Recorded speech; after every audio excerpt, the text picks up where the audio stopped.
Ici Satou. Participer à un grand festival ne me dérange pas, mais je n'aurais jamais imaginé me retrouver sous les projecteurs. J'apprécie que les gens nous célèbrent, mais c'est aussi un peu gênant. Pendragon, Pendragon, Pendragon. On entendait la foule scander le nom de notre équipe d'explorateurs depuis le bord de la route. Waouh, quel accueil! Vêtue de sa robe de Magical Girl, Arisa courut à l'avant du luxueux carrosse à 2 étages et salua avec enthousiasme le public rassemblé au bord de la route. Bien sûr, ses malheureux cheveux violets étaient cachés sous une perruque blonde, comme d'habitude. Arisa, fais attention, tu vas tomber par-dessus la rambarde. Je l'attrapai par la ceinture et la tirai en arrière. Aujourd'hui, nous participions à un défilé célébrant notre conquête du titre de maître d'étage, organisé par le maître de guilde et le vice-roi. Tiré par des chevaux golems, notre énorme carrosse avançait tranquillement dans les rues labyrinthiques de la cité labyrinthe. Les écoliers explorateurs marchaient devant la calèche, dispersant des pétales dans des paniers pour ouvrir la voie, contribuant ainsi à l'ambiance festive et agréable. Je sais, maître. Arisa me sourit en retour. Le reste du groupe avait visiblement tiré au sort la veille au dîner pour déterminer les places, et avait même organisé une loterie préliminaire pour déterminer qui tirerait le premier. Ils devaient être très impatients d'assister au défilé. Tout le monde était tiré au sort, rayonnant devant la foule qui nous entourait. Leur tenue était agrémentée d'épaulettes de style cosplay, de capes courtes, etc., donnant à leur tenue l'impression générale d'être des costumes d'explorateurs. Les boules de verre rondes, inutilement fixées à leurs épaulettes, avaient notamment l'air nostalgique d'une tenue de l'ère Showa. Bien sûr, j'étais moi aussi habillée pour aller avec mes camarades. Je portais un costume de cérémonie blanc de noble orné de broderies dorées, ainsi qu'une extravagante cape courte tressée d'or qu'Arisa avait choisie. Tant de gens? Tout le monde sourit et nous salue, monsieur. Arisa était entourée de Pochi, la jeune fille aux oreilles de chien, et de Tama, aux oreilles de chat, qui agitaient frénétiquement leurs bras et leur queue. Maître, vous devriez aussi saluer la foule, je vous le conseille. Assise à ma gauche, au 2e rang du pont supérieur, Nana, la blonde plantureuse, me tirait par le bras, l'air excité malgré son air habituellement inexpressif. D'accord, j'ai compris. Arrête de me presser le bras contre ta poitrine. Comme elle portait un plastron doré, c'était un peu douloureux. Coupable. Assise à ma droite, Mia l'elfe m'arracha le bras de la poitrine de Nana. Emportée par son élan, elle finit par plonger sur mes genoux. C'est dangereux de jouer dans le wagon. Mia leva les yeux vers moi depuis mes genoux. Ses couettes turquoises ondulaient et se balançaient, laissant entrevoir ses oreilles d'elfe légèrement pointues. Désolée. Comme toujours, elle fut très brève. Maître, votre main. Nana insista, alors je m'exécutai et lui fis signe de la main. Sire Chevalier. Aussitôt, un groupe de jeunes femmes dans la foule poussa des cris aigus. Je me sentais comme une chanteuse ou une actrice célèbre, ce qui était quelque peu gênant. Vous devriez aussi faire signe, Lulu. Je fis signe à Lulu, qui se recroquevillait au dernier rang. Mais personne ne voudrait que je leur fasse signe. Malgré sa beauté éblouissante, les traits de Lulu étaient malheureusement considérés comme peu attrayants selon les critères de beauté étranges de ce monde. Aujourd'hui, elle portait sa tenue habituelle de servante, ornée d'une armure de cosplay assortie à Arisa et aux autres. Ce n'est pas vrai. Tiens, regarde. Je tapotais les cheveux noirs de Lulu et désignais une partie de la foule. Mademoiselle Loulou, les jeunes servantes de notre manoir agitèrent de toute leur force. Parce que Lulu leur avait appris la cuisine, l'autodéfense, etc. Ils l'admiraient tous beaucoup. Oh! En les voyant, un large sourire illumina le visage de Lulu. Comme toujours, son sourire était un régal pour les yeux. Lisa, vas-y, fais-moi signe aussi. Oui, maître, si tu insistes. Lisa semblait nerveuse en acceptant. Même pendant un défilé, elle tenait sa lance de cricket magique sur l'épaule. Lorsqu'elle agitait la main avec hésitation, ses écailles oranges brillaient au soleil. Oh, c'est Lisa de la lance noire. Parmi les explorateurs dans la foule, hommes et femmes criaient le nom de Lisa. Lisa gardait son calme habituel, mais sa queue cognait contre le plancher du carrosse, tant elle était heureuse intérieurement. Guerrier des haricots, vos blessures sont-elles guéries? De nouvelles acclamations s'élevèrent de la foule. Guerrier des haricots faisait probablement référence à Pochi et Tama, qui portaient des armures rondes. Les blessures pour lesquelles la foule exprimait gentiment son inquiétude étaient en fait fausses. Quand nous sommes revenus il y a 2 jours, j'avais habillé tout le monde avec une armure bosselée et des blessures peintes, car cela aurait semblé trop suspect si nous étions tous indemnes après avoir vaincu un maître de salle. L'armure factice de Pochi et Tama était particulièrement abîmée, et Lisa les avait transportés comme des cadavres à notre retour. Pas étonnant qu'elles aient laissé une forte impression. Tu vois, je t'avais dit qu'elles allaient bien. Elles nous ont même salués. Ouais, mais quand as-tu déjà vu le groupe des intouchables Pendragon aussi malmené? Certains explorateurs avaient commencé à qualifier notre groupe d'explorateurs d'intouchables car l'équipe Pendragon revenait toujours indemne du labyrinthe. Bien sûr, c'était simplement parce que nous nous remettions toujours sur pied après chaque combat et avant de remonter à la surface. Chacun de nos membres avait été blessé au moins une fois, même le trio d'arrière-garde. Ouais, et même le bouclier adoré de la guerrière était brisé. Cela semblait faire référence à Nana. Guerrière, pas de bouclier aujourd'hui? Si tu en as besoin, viens chez Benson l'armurier. Je devais admettre que c'était audacieux de citer son propre magasin sous ses acclamations. Lisa de la Lance Noire. Je te battrai la prochaine fois. Ouais, c'est ça, idiot. C'est moi qui la battrai en premier. PFF, reviens quand tu auras appris, lame magique. Depuis notre retour du labyrinthe, les explorateurs et les combattants étaient plus nombreux qu'avant à venir nous défier. Comme j'étais déjà bien occupé, Lisa les affrontait pour moi. Récemment, certains prétendants l'ont même cherché dès le début. Arissa, par ici. Nana, dis bonjour. Des voix d'enfants s'élevèrent du bord de la route. Les enfants de l'orphelinat étaient là aussi pour le défilé. Lady Mia, de l'autre côté de la route, des jeunes garçons maigrichons, qui semblaient être des fées, s'écrièrent. Lady Mia, tu es toujours aussi belle. Ah, Dame Mia, votre profil fugace est comme un muguet en fleurs. Waouh, Mia est populaire. On dirait que vous avez des fans, la taquinai-je légèrement. Non, non, grogna-t-elle avec irritation. Oups, c'était peut-être un peu insensible de ma part. Arisa, offrez-nous des brochettes de viande, un de ces jours. Hélas, les seules personnes qui appelaient Arisa étaient des jeunes filles et des garçons à l'air effronté. Elles n'avaient probablement pas envie d'être réconfortées, alors j'ai décidé de laisser tomber. Elles n'arrêtaient pas de me regarder et de marmonner bruyamment. Encore des enfants, hein? Mais parfois, il est cruel d'être gentil. Mieux vaut l'ignorer. Cela faisait moins d'un trimoun, 10 jours, que le seigneur démon à tête de chien était apparu dans le grand désert à l'ouest de Labyrinth City et avait été vaincu par une pluie de météores dévastatrices, mais il semblait que les gens l'avaient déjà oublié. Bien sûr, le fait d'avoir utilisé le pouvoir des anciens noyaux de cité de l'Empire Flux, endormis sous le désert, pour empêcher les dégâts d'atteindre la ville a probablement aidé. Ce fut une surprise lorsque notre cérémonie d'invocation d'un maître d'étage a fini par invoquer un seigneur démon, mais comme il s'était présenté devant moi, j'ai pu résoudre le problème sans qu'aucun de mes amis ne soit tué. J'ai donc décidé de considérer cela comme un mal pour un bien. Si vous ne vous dépêchez pas, on va tout boire. Au milieu de la foule, j'ai vu l'officier et le capitaine des hommes renards de l'armée du labyrinthe me faire signe. Je leur ai légèrement levé la main en retour. Sans cette coïncidence, ils auraient probablement été tués tous les deux par le seigneur démon, ainsi que Dame Elmina des 8 épéistes de Shiga et le reste de leur groupe d'enquête. Alors, vous devriez faire plus de signes, maître. Arisa, souriant joyeusement, m'a attrapé le bras et l'a agité d'avant en arrière. Sir White, quelques jolies femmes, qui semblaient être des dames de la nuit, m'interpellèrent du bord de la route. Je leur fis un signe de la main en souriant. Pour une raison inconnue, Arisa et Mia me pincèrent des deux côtés. Incroyable, et moi qui passais mes journées à m'entraîner, sans même m'adonner aux plaisirs nocturnes. Comme j'aurai bientôt plus de temps libre, je pourrais peut-être inviter des amis de Labyrinth City à sortir le soir. Coupable, tu as des pensées impures, n'est-ce pas? Malgré mon talent de poker face, Mia et Arisa finirent par me déchiffrer. Ah, bien sûr que non. Alors que je répondais sèchement, le carrosse à 2 étages atteignit sa destination. Waouh, la salle est bondée. La destination du défilé, une salle près de la guilde des explorateurs de l'Ouest, était bondée de gens de tous horizons. Ce lieu avait été organisé par des amis à moi, comme l'épouse du vice-roi, le général Ertal de l'armée du labyrinthe, et le maître de guilde.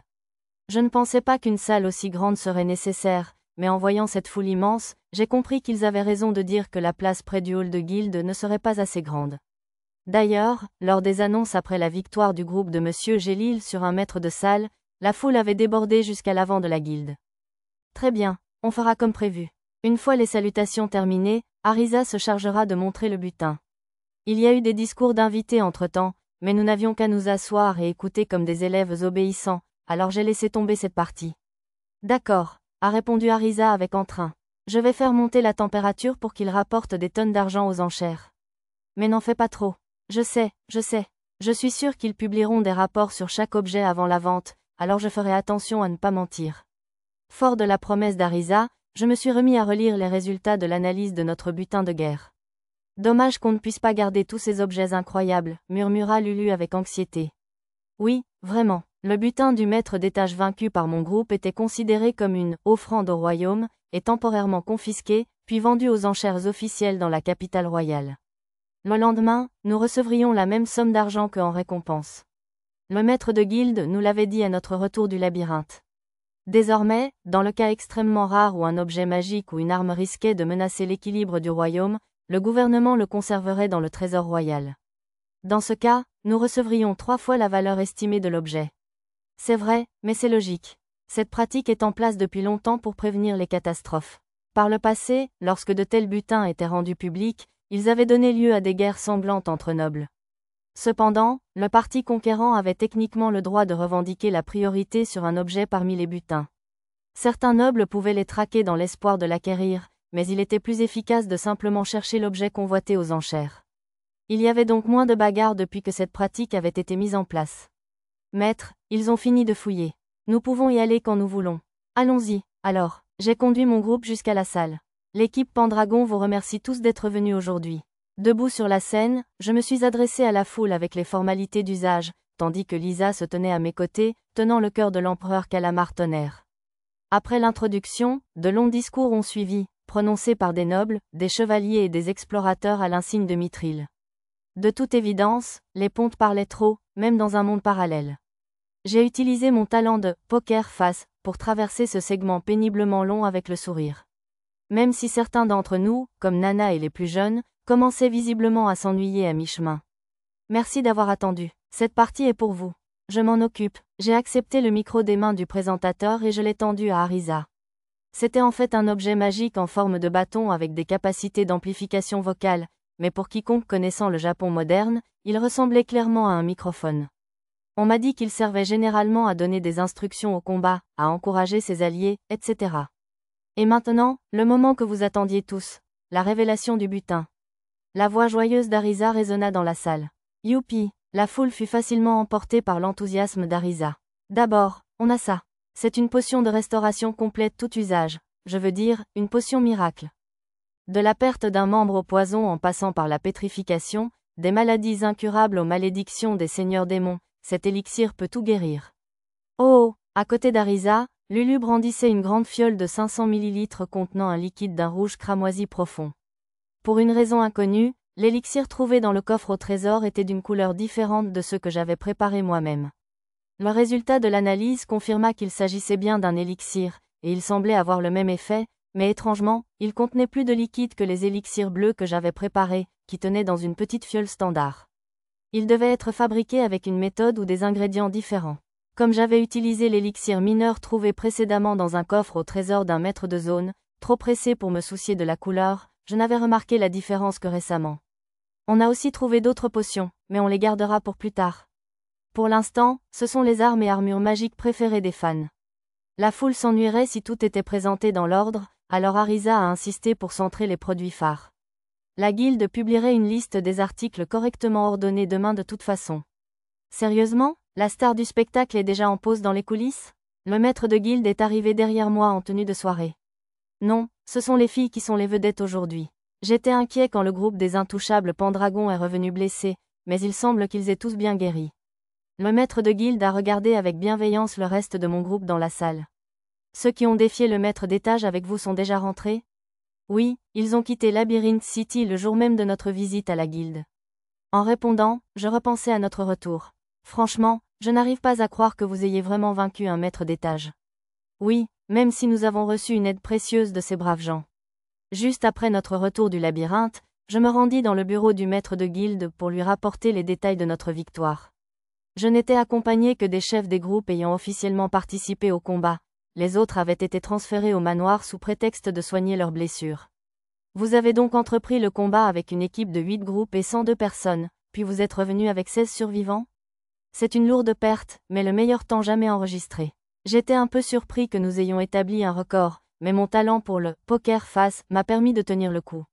On avait passé 5 bons jours à faire la fête dans le labyrinthe pour tuer le temps, mais on a quand même réussi à battre le record de vitesse. Oui, eh bien, notre composition était axée sur la puissance de feu. J'ai inventé une excuse arbitraire. La secrétaire Ushana a aligné divers documents sur le bureau et a continué. Alors, on va remettre des insignes en mithril à 16 membres des 6 groupes, Pendragon, Flèche Fantôme, Général Samouraï, Rose Bleue, Démon Jumeau et Grand Fantôme? Je passe cet honneur. On n'a pas besoin de titre décerné par un simple enfant humain. D'accord. On est venu juste pour rembourser la dette de notre clan. J'aurais dû donner une autre leçon de théâtre aux professeurs elfes. Pendant notre fête, je leur avais expliqué ce qu'il fallait faire, mais ils semblaient avoir tout oublié.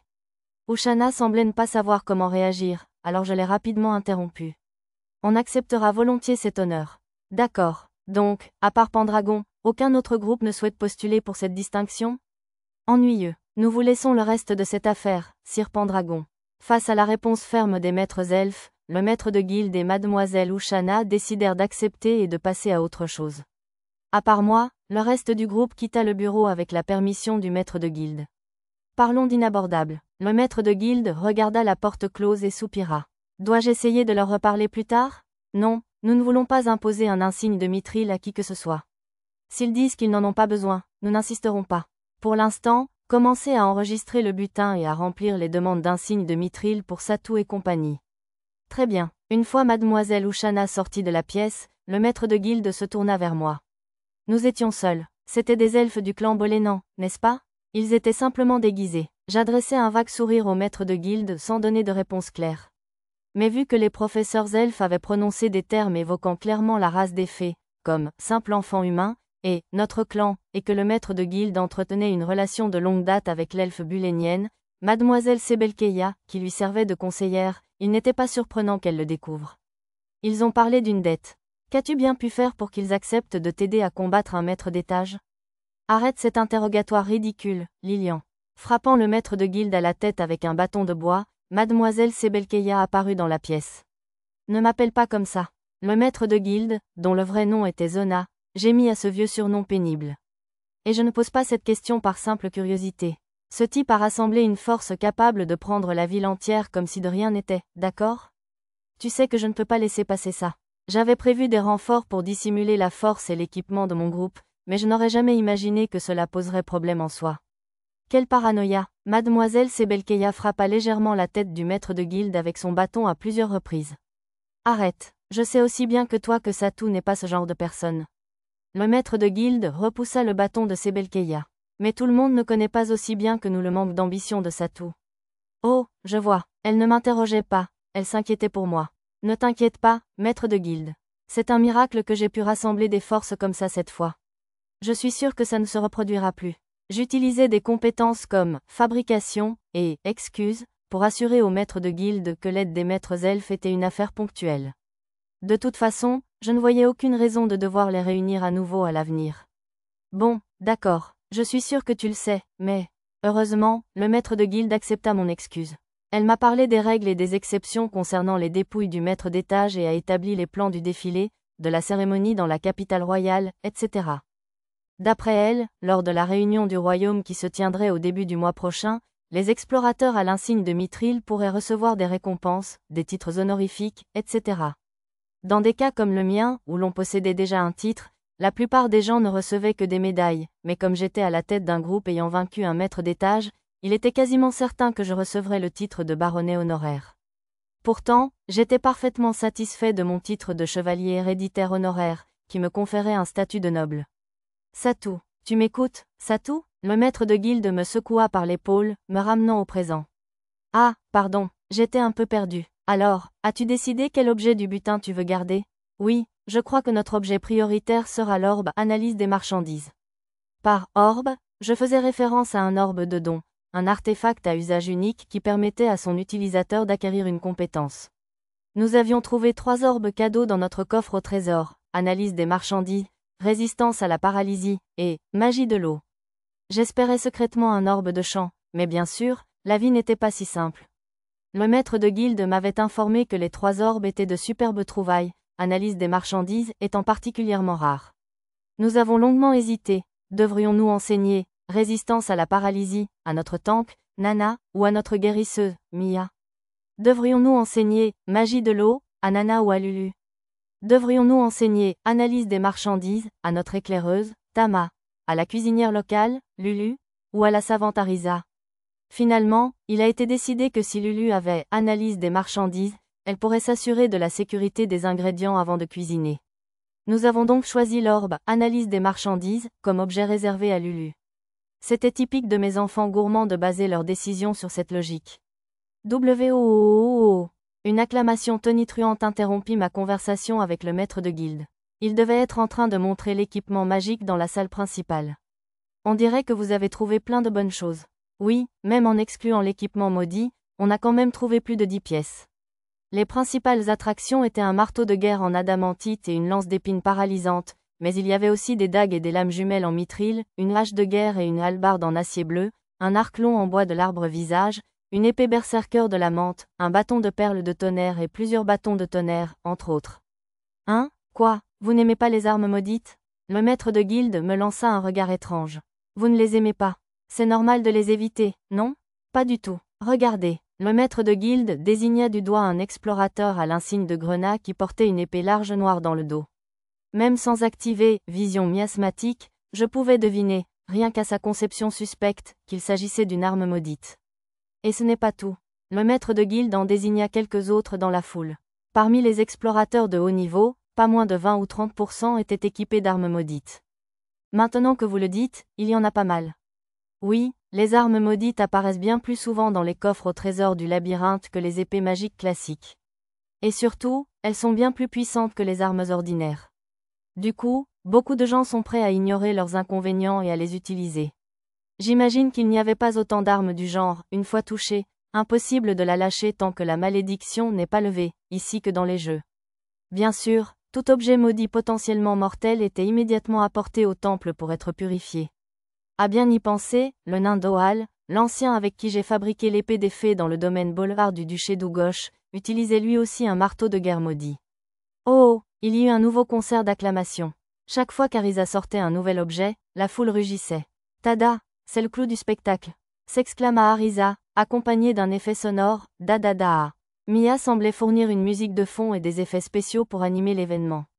Elle avait même fait appel à un pseudo-esprit musical appelé « instrumentiste ». Il se donnait vraiment à fond. C'est une armure de main de foudre complète. Cette beauté est principalement faite de mithril, et elle a des tentacules absolument incroyables.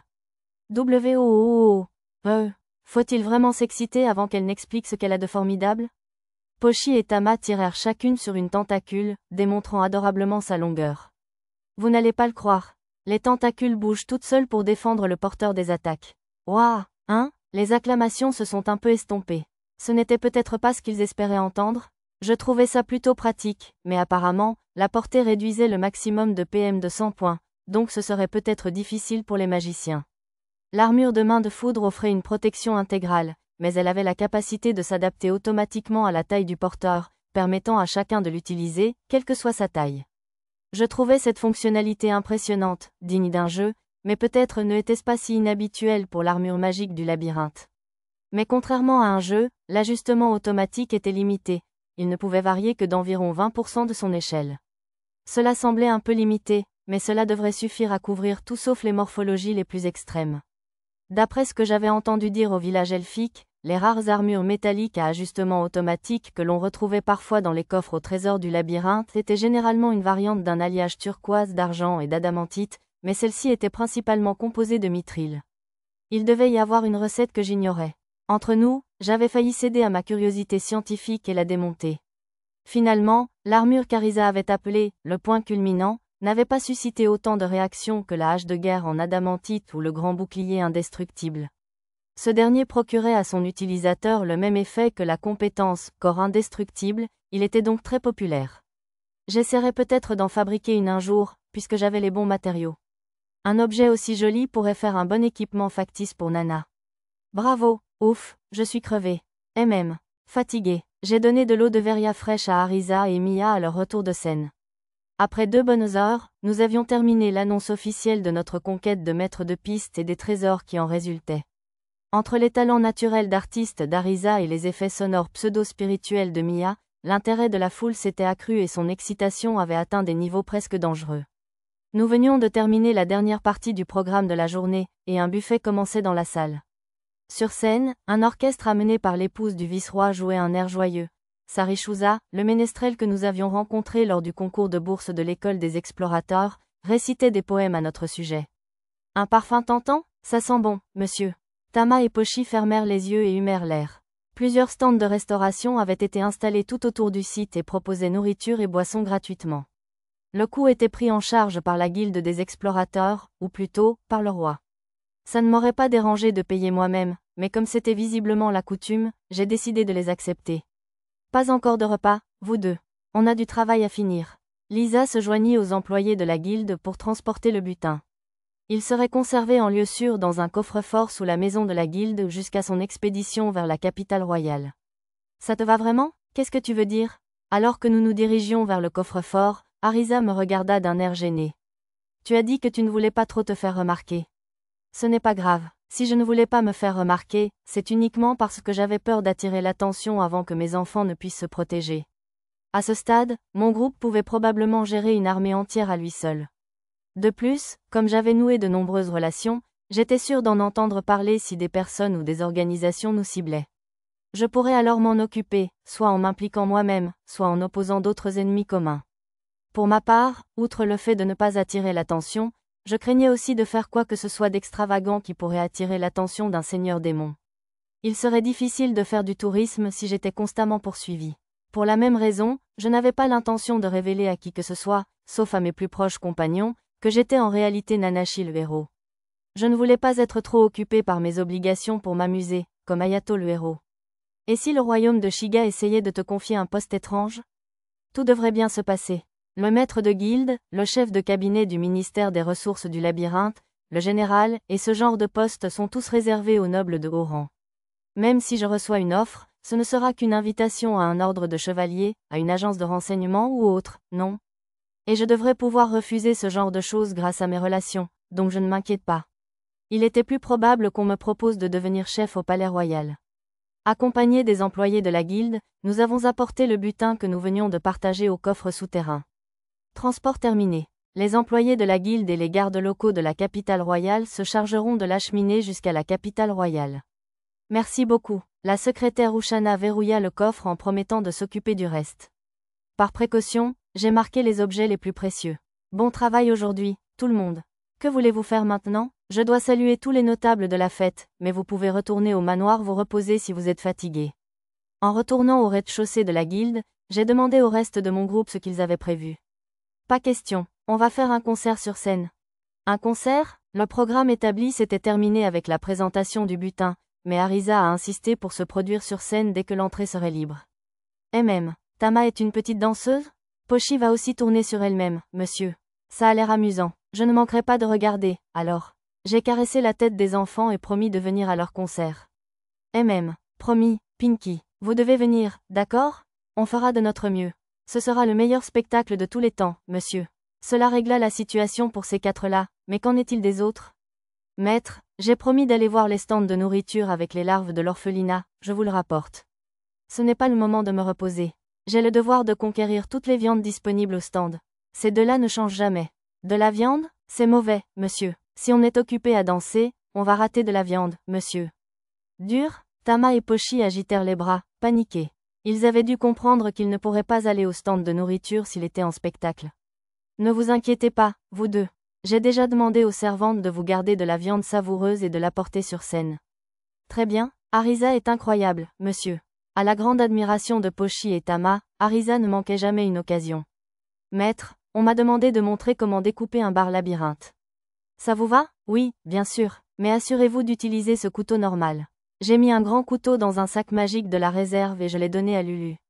Il ne serait probablement pas judicieux d'exhiber le couteau à thon en oricalque doré et brillant qu'elle utilisait habituellement dans la maison de vacances du labyrinthe. Oui, monsieur. Pourtant, on ne trouvait des barres du labyrinthe que dans la couche moyenne du labyrinthe. Je me demande qui est allé les attraper? Ça aurait pris trop de temps d'aller en pêcher et de revenir dans le court laps de temps depuis notre retour, alors peut-être qu'ils venaient d'un marchand de produits fins ou quelque chose comme ça.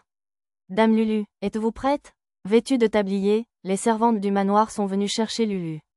Elles devaient l'aider à faire sa démonstration. Maître? Bien sûr, allez-y, je passerai voir plus tard. Oui, monsieur, Lulu hocha la tête avec enthousiasme. Maintenant, il faut absolument que je me souvienne d'y aller. Maître, je vais récupérer les larves de l'orphelinat, je vous le déclare. Bien sûr, dépêchez-vous, je suis sûre qu'elles sont impatientes. Oui, maître. Nana hocha la tête et se dirigea vers l'orphelinat privé. On ferait mieux d'y aller aussi, alors. Ouais, allons. Alors que je répondais à Arisa, ma voix s'éteignit brusquement. Le radar de mon écran de réalité augmentée m'indiquait que j'allais retrouver une amie très chère. Bon sang, la guilde des explorateurs est vraiment bondée. Vous avez raison, mademoiselle Yona. Je ne m'attendais pas à ce qu'il y ait autant de monde. Je ne la distinguais toujours pas dans la foule. Lou, donne-moi une de ces brochettes de viande. Oui, bien sûr, je t'échange contre une des rouges. Franchement, je me demandais où vous étiez allé. J'aurais dû me douter que vous vous goinfriez. Allez, tous les stands de nourriture sont gratuits. Ce serait dommage de ne pas faire le plein. On dirait qu'il y a une sorte de festival. Un festival très généreux, s'il offre tout gratuitement. Ouais, j'ai entendu dire que c'est parce qu'un noble du nom de Sir Pendragon a vaincu un monstre surpuissant. Son groupe était toujours aussi bruyant. De l'autre côté de la salle bondée, j'ai aperçu une couleur de cheveux particulière. Un blond plus vif que celui de Nana. Sérieusement, on devrait d'abord saluer le personnel de la guilde. Nos regards se sont croisés. Est-ce ça tout? Elle a pratiquement jeté les sacs qu'elle tenait à Lilio et a couru vers moi, se frayant un chemin à travers la foule. Bien qu'elle se soit excusée auprès de tous ceux qu'elle a croisés, elle ne m'a jamais quitté des yeux. Satou, bonjour. Emportée par son élan, elle a sauté dans mes bras et je l'ai attrapée doucement. Son armure de cuir légère était douce et pourtant solide contre ma peau. Satou, j'ai attendu qu'elle dise autre chose que mon nom. Lorsqu'elle a levé les yeux vers moi, les larmes aux yeux. J'ai réussi. Ces quelques mots devaient contenir une grande émotion. Sa voix tremblait tandis qu'elle les balbutiait. Bienvenue à Labyrinth City, mademoiselle Zena. À mes mots, le sourire incertain de Zena s'épanouit comme une fleur en pleine floraison. Ça faisait un bail.